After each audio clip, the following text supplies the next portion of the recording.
నమస్తే. నేను మీ కుప్ప పద్మిని. ఇన్నాళ్ళు మీ సపోర్ట్‌ని నాకందిస్తూ, మీ ప్రేమని నాకందిస్తున్న ప్రతి ఒక్కరికి కృతజ్ఞతలు. ఇప్పుడు చూడబోతున్న ఈ వీడియో కూడా ఖచ్చితంగా మీకు ఉపయోగపడుతుంది.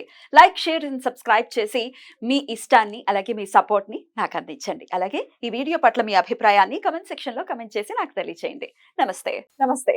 Welcome to our channel. నేను పద్మిని. ప్రస్తుతం మనతో పాటు ప్రముఖ ఆధ్యాత్మికవేత్త, జ్యోతిష పండితులు, అమ్మవారి సేవకులు, దత్త గణపతి ఉపాసకులు మురళీధర శర్మ గారు మనతో పాటు ఉన్నారు. మాట్లాడదాం. మురళి గారు నమస్తే. మహాదేవ శ్రీమాత్రే నమః. మురళి గారు, తలకి నూనె పెట్టుకునేటటువంటి విధానం గురించి ఒక్కసారి మాట్లాడుకుంటే, అంటే ఇవాళ రేపు ఎవరు పెట్టుకోవట్లేదేమో గానీ పెట్టుకోవాల్సిన పరిస్థితి గనుక వస్తే గనక ఏ రోజుల్లో పెట్టుకోవాలి అనేది డెఫినెట్‌గా ఒక డౌట్ ఉంటుంది. ఎందుకంటే సండే ఎట్టి పరిస్థితుల్లో పెట్టుకోకూడదన్న విషయం తెలిసిందే అందరికీ. కానీ మిగతా రోజుల్లో కూడా ఏ రోజుల్లో పెట్టుకోవచ్చు, ఏ రోజుల్లో పెట్టుకోకూడదు అనేది ఒక్కసారి వివరిస్తారా? తప్పకుండా అమ్మా. వాస్తవానికి ఈ సబ్జెక్టు అంటే ఈ క్వశ్చన్ అందరూ కూడా తెలుసుకోవాల్సినటువంటి విషయం. ఎందుకంటే కొంతమంది మీరు అన్నట్టుగా తలకు నూనె అనేటువంటిది పెట్టుకోవడం లేదు ఇవాళ రేపు, అంత ఫ్యాషన్ అయిపోయింది కనుక అసలు నూనె పెట్టుకుని మొహాలే కనపట్లేదు. నువ్వు పెట్టుకుంటున్నా అబ్బాయి? లేదు. నూనె పెట్టుకో. కెమెరామెన్ అడిగితే లేదు. ఎవరిని అడిగి అసలు నూనె పెట్టుకున్న మొహమే లేదు అసలు. నేను కూడా పెట్టుకున్నప్పుడు నేను కూడా వేరు. అయితే పర్వాలేదు.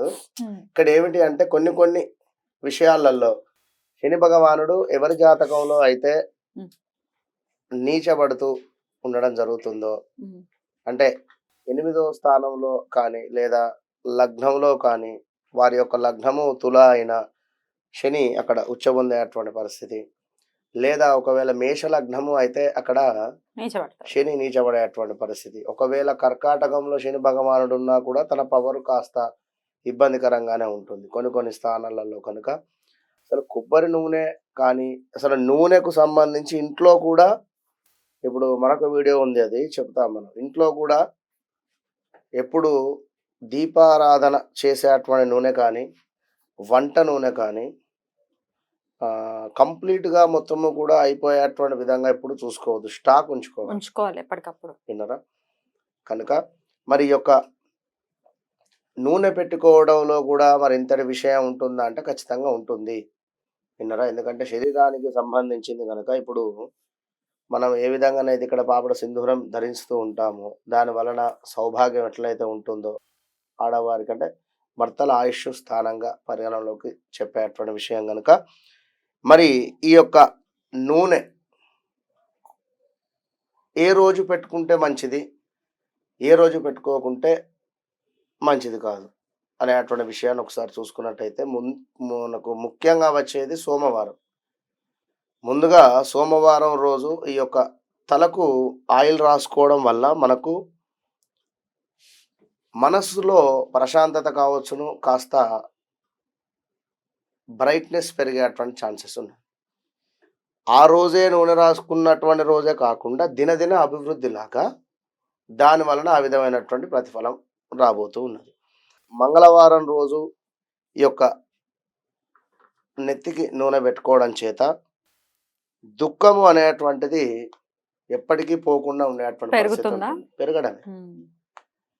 ఇక బుధవారం రోజున ఈ యొక్క తలకు నూనె ధరించినట్టయితే సౌభాగ్యము బాగుంటుంది అని చెప్పి మనకు రహస్య పరిహార శాస్త్రంలో చెప్పడం. ఇక గురువారం రోజు ఈ యొక్క తలకు నూనె రాయడం వలన సౌభాగ్యము ఉండదు అని చెప్పడం జరుగుతుంది.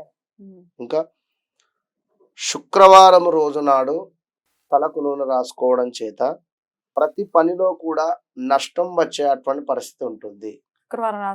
ఇప్పుడు ఇక్కడ కొందరు ఎందుకు ఎప్పుడు నాకు నష్టమే వస్తూ ఉన్నది, లేదా నాకు ఎప్పుడు వెళ్ళేటువంటి పనిలో ఆటంకాలు వస్తూ ఉన్నాయి, తరచూ మా భర్తకు హెల్త్ ప్రాబ్లమ్స్ వస్తూ ఉన్నాయి, మరి కొందరు చక్కగా సాయంకాలం ఆయిల్ రాసుకొని ఈ ఆయిల్ని తీసి కాళ్ళకు రాసుకుంటారు. నేను వేరే వీడియోలో కూడా చెప్పి ఉన్నా, అట్లా రాయకూడదు కదా, మిగిలిన ఆయిల్ మహాదరిద్రం, కాళ్ళకి చేతులకి రాసేసుకుంటారు. నేను చూసిన కొందరిని విన్నారు అట్లా.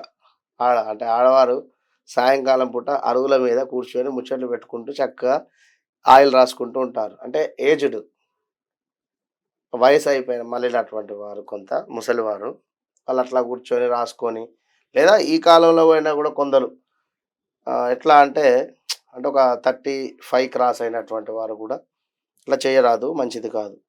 ఇక శనివారము రోజు ఈ యొక్క తలకు ఆయిల్ రాసుకోవడం వల్ల శనివారం రోజు సంపద మరియు బుద్ధి పెరిగేటువంటి ఛాన్సెస్ ఉంది. ఎందుకంటే శని అధిపతి కనుక మంచి పరిస్థితి ఉంటుంది. ఇక లాస్ట్ ఆదివారం రోజున మనకు తలకు నూనె రాసుకోవడం వల్ల మంచిది కాదు అనేటువంటి విషయం ఖచ్చితంగా కూడా అందరికీ తెలిసింది. ఖచ్చితంగా. ఎందుకంటే ఆదివారము తను వారం. తను అంటే శరీరం, సూర్యుడు అధిపతి ఎప్పుడైనా కూడా. ఇక ధనానికి అధిపతి గురువు. అదేవిధంగా వివాహ అధిపతికి వచ్చేసి మనకు శుక్రుడు అవుతాడు, చంద్రుడు అవుతాడు. ఇట్లా ఈ యొక్క ఆదివారం రోజున మీరు ఎప్పుడు తలకు నూనె రాసుకోవడం చేత, వాస్తవానికి ఆదివారం కూడా మనము క్షురకర్మలు చేసుకోవద్దని కూడా చెప్పడం జరుగుతూ ఉంటుంది. కటింగ్స్ అవి చేయించుకోకుండా, కానీ ఆదివారం ఫుల్ బిజీగా ఉంటుంది. అది ఎవరి పరిస్థితి వారిది కనుక. అందుకే మారిపోయింది. ఇవాళ రేపు మనం చూసుకుంటే రకరకాల కష్టాలు రావటం, రకరకాల ఇబ్బందులు ఫేస్ చేయడం అని అంటే ఈ లైఫ్ స్టైల్ మారిపోయింది. డెఫినెట్ గా ఒక 50 years బ్యాక్ వేరేలాగా ఉండే లైఫ్ స్టైల్ ఇప్పుడు వేరేలాగా. ఖచ్చితంగా ఎవరి పరిస్థితి వారే అనుభవించేటువంటి పరిస్థితి ఉంది. ఎందుకంటే మీరు చేసేది తప్పకుండా మీ పిల్లలకు కానీ వాళ్ళ పిల్లలకు కానీ వస్తుంది, అది తిరిగి 100% కనుక ఆదివారం అనేటువంటిది పనికిరాదు. ఆ రోజు కూడా నూనె పెట్టుకోవడం చేత కాస్త వ్యాధి సోకేటువంటి పరిస్థితి కానీ వ్యాధులు ఎక్కువ కూడా వచ్చే పరిస్థితి ఉంటుంది. ఈ యొక్క కొబ్బరి నూనెకే మరి అంతటి ప్రాధాన్యం ఉందా అంటే ఖచ్చితంగా ఉంది. ఎందుకు అంటే ఇది మనకు ఒక మనిషి మీద ప్రయోగానికి కూడా ఈ యొక్క కొబ్బరి నూనెను వాడతారు 100%. ఒక మనిషిని మన వైపుకు మలుచుకునేటువంటి సందర్భాల్లో అవును, ఒకటి మూలిక ఉంటుంది, ఒక లిక్విడ్. ఆ మూలిక ఇప్పుడు పేరు అద్దు ఇందులో. ఆ మూలికను సేకరించి దానిని చక్కగా కూడా మన ఒక పొడిలాగా చేసి దాని యొక్క కొబ్బరి నూనెలో కలిపి భార్యకు ఇవ్వాలి, భర్తకు రాయమని చెప్పి. ఒకవేళ భార్య తన భర్తకు ఆయిల్ రాసి మనం ఇచ్చినటువంటి ఆ యొక్క మూలిక, మనము అంటే నేనని కాదు, ఉదాహరణ చెప్తున్నా. ఎందుకంటే నేను చూసి ఉన్నాను ఒక వద్ద, సరే అని చెప్పి అనుకున్నా, మనం చూసినాము సప్టగా ఊరుకున్నాం. అది మన సబ్జెక్ట్ కాదు, మనకు అవసరం లేదు. ఇంకా తన భర్తకు రాయడం జరిగింది. అప్పటి నుండి తన భర్త చెడు మార్గంలో వెళ్ళేటువంటి త్రోవలో ఉన్నాడు, మార్చుకునేటువంటి ప్రయత్నంలో మనం అక్కడ సహాయం చేశాం అంతే. ఇది మంచి పనే ఇది. ఇక వేరే అమ్మాయిని ఇష్టపడుతున్నా, ఆ అమ్మాయి నాకు కావాలి అని కానీ, లేదా మరొకటి అంటే అది అధర్మం కాదు, ధర్మంగా పని అవుతుంది ఖచ్చితంగా కూడా. ఇక్కడ 2000 నాకు తెలిసి 11లో వివాహం అయింది. స్టిల్ ఇప్పటికీ పిల్లలు లేరు వాళ్ళకు, ఇప్పటికీ పిల్లలు లేరు. ఇక పిల్లలు లేరనా లేదా ఇక మరొకటో అతడు వేరే అమ్మాయిని ఇష్టపడడం కానీ, ఆ అమ్మాయిని పెళ్లి చేసుకునేటువంటి పరిస్థితికి వెళ్ళినటువంటి సందర్భాలు. ఇక తల్లి ఇక అన్నయ్య అని చెప్పి కాస్త బాగా ఇబ్బంది పడ్డటువంటి సందర్భము ఇట్లా జరిగింది. వారికి ఏదో సహాయం చేయడం జరిగింది వేరే వారి ద్వారా నుండి కనుక. ఎందుకంటే దాని వలన ఇప్పుడు చూడండి, ఇది 100% కింద కామెంట్స్ కూడా వస్తవి ఉంటుంది అంతే. చాలా బ్యూటిఫుల్ గా ఎక్స్ప్లెయిన్ చేశారు. కృతజ్ఞతలండి. నమస్తే. మహాదేవ్.